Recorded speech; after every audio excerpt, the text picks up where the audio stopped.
Assalamualaikum warahmatullahi wabarakatuh. Semangat pagi rekan-rekan. Semoga hari ini rekan-rekan dalam kondisi kesehatan yang lebih baik. Selain itu juga dimudahkan dalam segala urusan dalam berkarya di hari ini ataupun berusaha untuk mewujudkan hal yang terbaik di hari ini. Oke, sebelum saya memulai untuk sharing di video yang kedua kali ini, jangan lupa subscribe, like, dan share sehingga saya akan menjadi lebih bersemangat lagi untuk membuat video-video di berikutnya.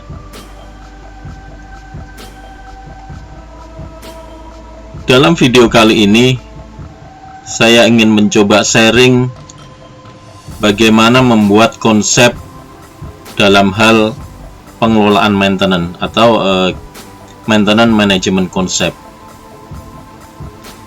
Konsep maintenance itu adalah sangat penting. Jadi kalau kita sebagai pengelola peralatan,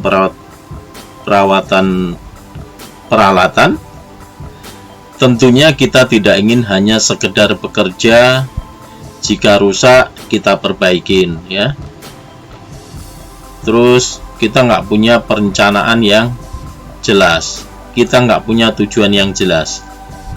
Nah, untuk itu, untuk memudahkan pekerjaan kita, tentunya dalam pengelolaan itu harus kita konsepkan dengan sebaik mungkin. Di dalam penjelasan di video ini, saya mencoba sharingkan bagaimana membuat konsep yang sederhana di dalam pengelolaan perawatan peralatan. Oke, hal-hal yang perlu kita pahami atau hal yang harus kita pahami dalam membuat sebuah konsep pengelolaan peralatan diantaranya adalah: satu, kita harus menetapkan visi, ya. Tujuan menetapkan visi itu adalah supaya para teman-teman subordinat kita, ya, atau teman-teman mekanik tahu bahwa tujuan kita dalam pengelolaan peralatan ini, mereka memahami dengan jelas sehingga mereka tidak hanya sekedar bekerja, tapi punya sasaran dan target yang jelas. Oke, selanjutnya adalah kita membuat strategi, yaitu strategi maintenance. Tujuan membuat strategi maintenance adalah menerjemahkan, ya, apa yang ada di dalam visi yang kita buat di atas untuk diwujudkan dalam langkah-langkah nyata dalam aktivitas maintenance setiap harinya. Selanjutnya adalah kita menyusun KPI atau Key Performance Indicator, yaitu tolak ukur keberhasilan sebuah sistem atau strategi. Jadi di mana isi KPI tersebut adalah nantinya akan mengukur, ya, atau menetapkan nilai-nilai atas strategi-strategi yang kita buat tadi. Selanjutnya adalah kita implementasikan strategi di lapangan. Tentunya kita nggak hanya ingin membuat konsep, ya, itu hanya di atas kertas saja. Tentunya akan kita aplikasikan di lapangan, yaitu semua tim di lapangan harus memahami apa yang kita buat tadi. Visinya tahu, strateginya tahu, tolak ukur keberhasilan atau KPI-nya mereka tahu, sehingga mereka akan mudah dalam mengimplementasikan di lapangan. Selanjutnya adalah ada fase di mana kita harus melakukan review achievement atau review pencapaian. Jadi seberapa besar pencapaian kita atas target-target yang kita buat, apakah sudah mencapai sasaran atau ada yang kurang, ya, atau justru malah tidak berjalan sama sekali strategi yang kita buat. Selanjutnya adalah melakukan continuous improvement atau perbaikan berkelanjutan. Di dalam keenam hal tersebut, saat ini saya tidak menjelaskan semuanya dalam video ini. Jadi di dalam video ini saya hanya menjelaskan terlebih dahulu bagaimana menetapkan sebuah visi. Dan untuk hal-hal yang lain nanti akan saya buat di seri video berikutnya. Menetapkan sebuah visi atau tujuan. Jadi sebagaimana yang saya sampaikan tadi, jadi visi atau tujuan itu adalah sangat penting. Karena tanpa visi tentunya rekan-rekan yang tim maintenance di lapangan nggak tahu apa yang telah dilakukan itu apakah telah memenuhi ekspektasi ya atau belum. Jadi orang hanya sekedar bekerja. Kalau hanya sekedar bekerja, kerbau di sawah pun juga bisa bekerja. Namun kita sebagai makhluk yang sempurna tentunya tidak ingin seperti itu. Jadi kita harus punya visi yang jelas di dalam hal pengelolaan peralatan. Nah, visi kita hampir semua pengennya itu memiliki visi yang ternilai dan terukur. Di dalam video ini kami akan menjadi pengelola peralatan yang profesional. Itu adalah visi utama di dalam pengelolaan peralatan yang kita tetapkan. Namun demikian, profesional itu tidak hanya sebatas sebuah kalimat yang kita ucapkan tanpa bisa kita terjemahkan yang dimaksud profesional itu seperti apa. Oke, saya akan sedikit urai bagaimana sih pengelolaan peralatan yang profesional itu. Pengelolaan peralatan yang profesional tentunya satu, kita mampu menyiapkan kesiapan alat yang tinggi, yaitu high availability. Yang kedua, kita atau tim kita mampu mengkondisikan performan peralatan kita sebaik mungkin ya, atau best performance. Selanjutnya adalah kita mampu menggunakan cost maintenance yang wajar. Jadi cost yang dipergunakan itu tidak terlalu berlebihan, jadi masuk akal. Selanjutnya adalah alat yang kita pergunakan diharapkan pada akhir masa pakainya atau use equipment-nya ya, use equipment-nya masih memiliki nilai yang cukup tinggi atau high resale value use equipment. Dan yang terakhir adalah good reporting dan recording. Jadi kita nggak ingin mengelola peralatan tetapi kita tidak memiliki data atau tidak memiliki catatan-catatan penting tentang peralatan tersebut. Jadi hanya sekedar bekerja, ada yang rusak diperbaiki, tidak dicatat. Jadi perlu alat perlu spare part juga tidak pernah dicatat.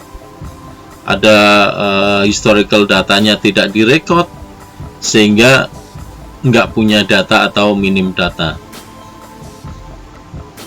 Nah, untuk lebih jelasnya saya akan mencoba menjelaskan satu persatu atas visi atau tujuan yang kita buat tersebut.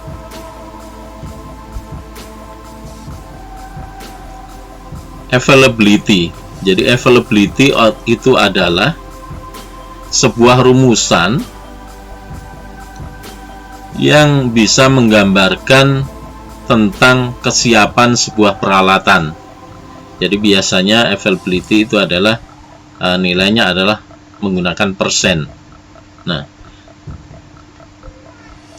Di dalam availability kebanyakan kita ada memakai dua rumusan, ya. Satu ada physical availability, yaitu kesiapan alat secara fisik.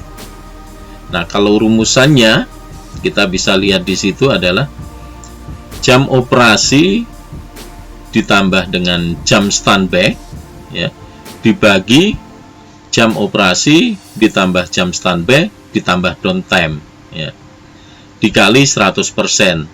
Nah, hasilnya itu adalah physical availability.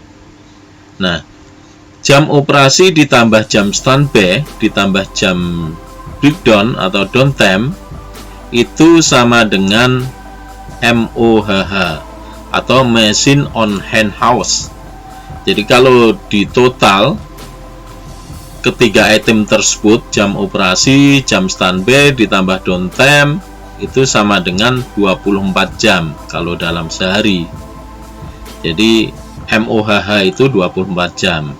Nah, Anda bisa juga menggunakan rumusan yang lain untuk menghitung physical availability, yaitu MOHH dikurangin breakdown dibagi MOHH dikali 100%. Nah, itu sama juga. Jadi rumusan yang tertulis di situ dengan rumusan yang kedua itu sama, ya. Nah, untuk physical availability ini biasa dipergunakan untuk pengelola peralatan yang alatnya sendiri. Jadi mereka menghitung jam kerjanya adalah atau MOHH-nya adalah 24 jam. Jadi karena alatnya sendiri, tidak rental, ya, sehingga dia mengelola dengan rumusan physical availability. Nah, ada selanjutnya rumusan yang kedua, yaitu mechanical availability. Nah, mechanical availability ini banyak dipergunakan untuk menghitung unit-unit yang rental, ya. Karena di dalam mechanical availability ini rumusannya ada berbeda. Jadi yang dihitung adalah jumlah jam kerja atau working hours, ya, jam kerja alat dibagi jumlah jam kerja atau jam kerja alat ditambah breakdown atau downtime dikali 100%. Nah, ini rumusan mechanical availability. Nah, di sini saya belum menetapkan berapa persen availability yang harus kita capai. Nah, nanti akan ada di dalam pembahasan dalam pembuatan KPI. Tentunya availability itu akan disesuaikan dengan, ya, target availability disesuaikan dengan harapan dari tim produksi atau engineering dalam menghitung kebutuhan kesiapan alat berdasarkan target produksi mereka. Oke, kita lanjut. Nah, untuk selanjutnya adalah performance, ya. Performance itu kalau kita sederhanakan adalah unjuk kerja suatu peralatan. Unjuk kerja suatu peralatan itu bisa kita gambarkan menjadi dua hal, yaitu pertama adalah durability performance atau ketahanan operasi peralatan, ya. Umumnya kita menggunakan rumusan yaitu jam kerja dibagi frekuensi breakdown atau biasa disebut MTBF, mean time between failure. Jadi waktu rata-rata antara rusak atau terjadi kerusakan ke kerusakan yang berikutnya. Nah, di sini satuannya adalah jam. Jadi semakin rendah MTBF, ya, nilainya, berarti performa alat itu semakin tidak bagus. Misalnya dalam sebulan alat tersebut bekerja 300 jam. Tetapi frekuensi breakdown-nya ada 10 kali dalam sebulan, ya. Breakdown berarti 300 jam dibagi 10 berarti 30 jam. Artinya kalau kita terjemahkan durability-nya, berarti alat tersebut hanya mampu beroperasi setiap 30 jam. Karena setelah operasi 30 jam rusak, dibenerin lagi 30 jam lagi operasi, rusak lagi. Nah, itu kira-kira. Nah,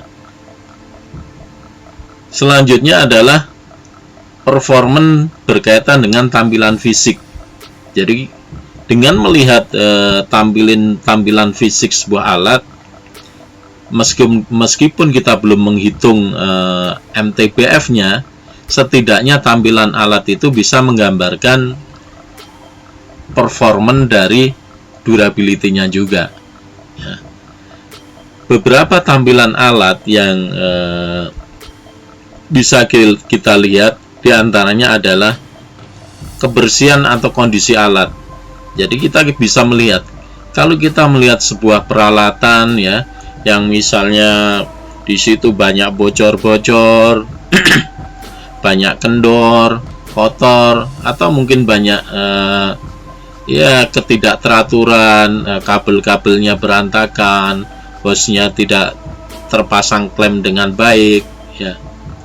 Nah, mungkin sebelum kita nanya lebih detail, kita bisa menyimpulkan kemungkinan alat tersebut pasti performanya kurang bagus atau durability dalam waktu operasinya. Karena kalau kita lihat adalah banyak bocor, kotor, kendor. Nah, ini harus kita hindari. Nah, tentunya untuk menjaga ini nanti harus ada di dalam strategi bagaimana mencegah peralatan Anda supaya tidak banyak bocor, kotor, kendor, dan lain-lain. Nah, yang kedua adalah standarisasi penomoran. Misalnya, semua peralatan Anda memiliki kode-kode number yang jelas, ya, memiliki hierarki kode number. Terus dalam pemasangan kode numbernya juga teratur. Misalnya dump truck, ya, ada dipasang di depan, sisi belakang, sisi samping kanan kiri, besarnya besarnya nomornya sama, warnanya sama. Nah, ini menunjukkan bahwa performance dalam pengelolaan alatnya juga bagus. Terus kelengkapan safety device, misalnya peralatan Anda dilengkapi dengan ada lockout, takeout atau luto, ada rotary lamp, ada rotary lamp atau strobe lamp, ada backup alarm, ya. Terus ada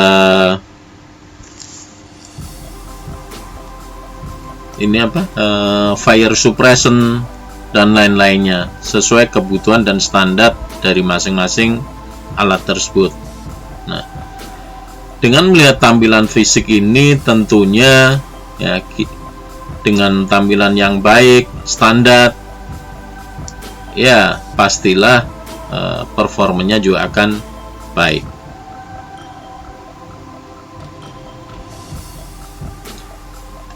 Nah, untuk selanjutnya adalah maintenance cost. Nah, di dalam maintenance cost ini cukup penting, ya.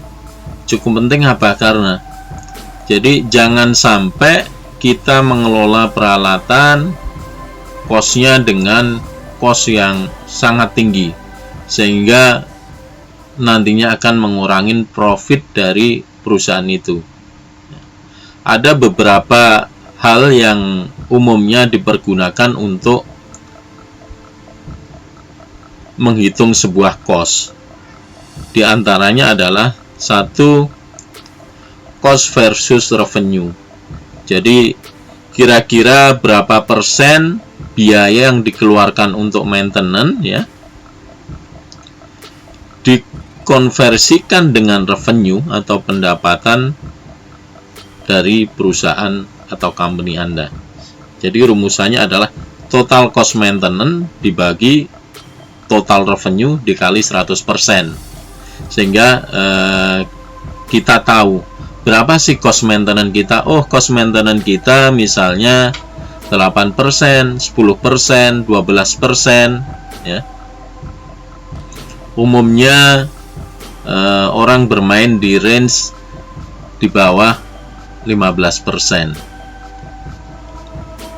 Nah, namun demikian juga tergantung dari hour meter unit, ya, dan schedule dari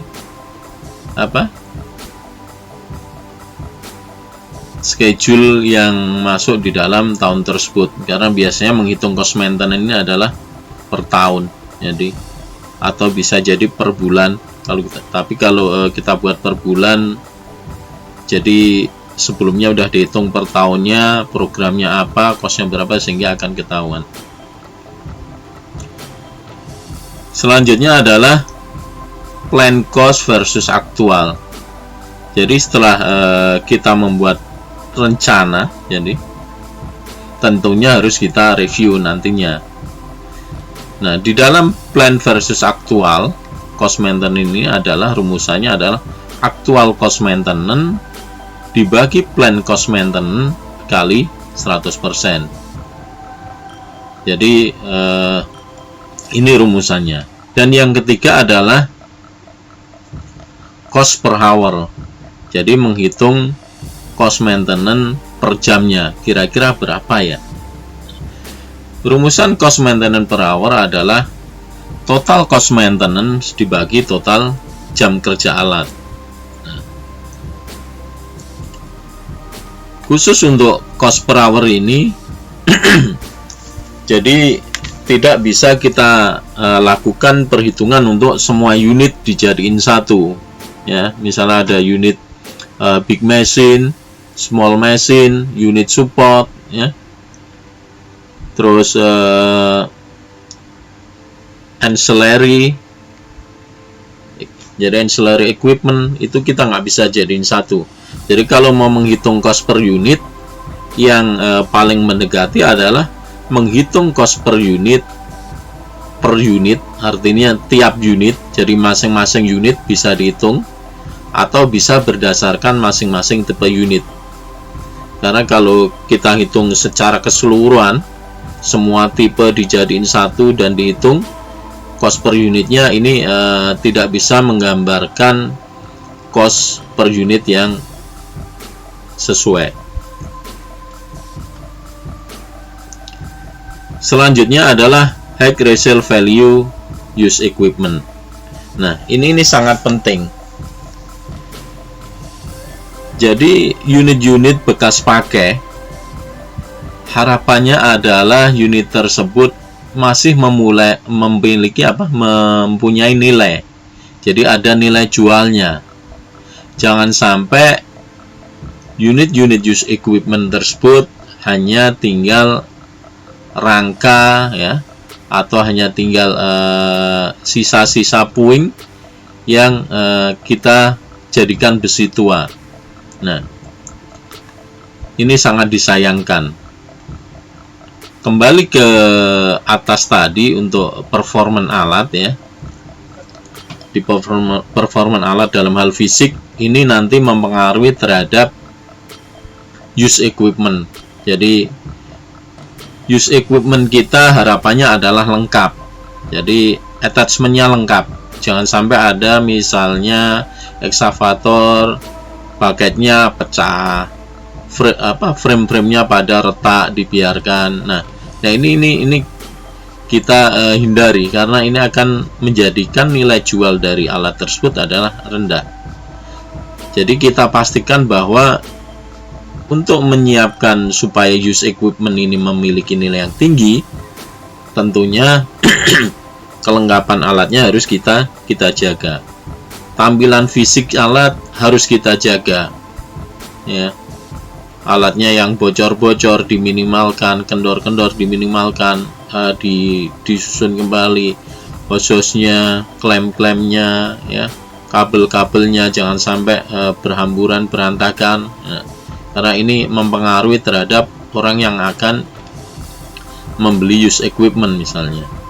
Nah, dan yang tidak kalah penting adalah historical data unit. Jadi historical data unit itu menunjukkan bahwa dalam mengelola peralatan tersebut kita serius atau profesional. Jadi record datanya lengkap, sehingga orang yang mau beli use equipment kita misalnya itu puas, oh jadi semuanya lengkap, data-datanya ada, sehingga lebih mudah orang akan memberikan penilaian terhadap use equipment tersebut. Oke, selanjutnya adalah good reporting atau recording. Jadi good reporting dan good recording. Pencatatan dan pelaporan yang sangat baik, ya. Hal ini sangat penting karena dengan pencatatan, ya, dan laporan yang sangat baik akan memudahkan kita untuk membuat sebuah analisa, ya. Terus selain itu, ya, akan memudahkan kita atau pemilik alat, mungkin atasan kita, di dalam melihat performan alat dari data-data report recording itu. Jadi semua aktivitas terkait operasional alat, ya, mestinya semua harus tercatat dan terdokumentasi dengan baik.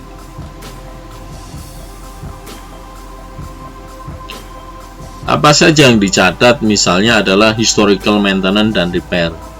Jadi kita punya histori yang jelas, kira-kira alat ini maintenance-nya terakhir kapan, ya, apa yang diganti, ya, terus repair apa saja yang dilakukan, itu harus tercatat. Nah, di dalam pencatatan ini Anda bisa menggunakan manual by Excel misalnya. Anda juga bisa memakai sebuah sistem maintenance management atau software maintenance management, ya. Itu kembali ke pilihan kita dan kemampuan dari masing-masing perusahaan. Data part use-nya, jadi semua part yang kita pakai terrecord, punya data, ya, sehingga membantu menganalisa kita. Misalnya kita melihat kira-kira tren part yang sering kita pakai apa, ya, apakah part yang sering dipakai itu memang wajar atau enggak, atau mungkin ada kualitas part yang kurang bagus, atau umurnya yang terlalu pendek dan lain-lain, bisa untuk analisa. Yang ketiga misalnya memiliki historical data penggantian komponen yang jelas, ya. Nah, ini hanya contoh-contoh saja. Ada report achievement performance. Nah, semua ini kalau semua tercatat tentunya akan memudahkan kita, ya, di dalam melakukan pengelolaan peralatan alat berat.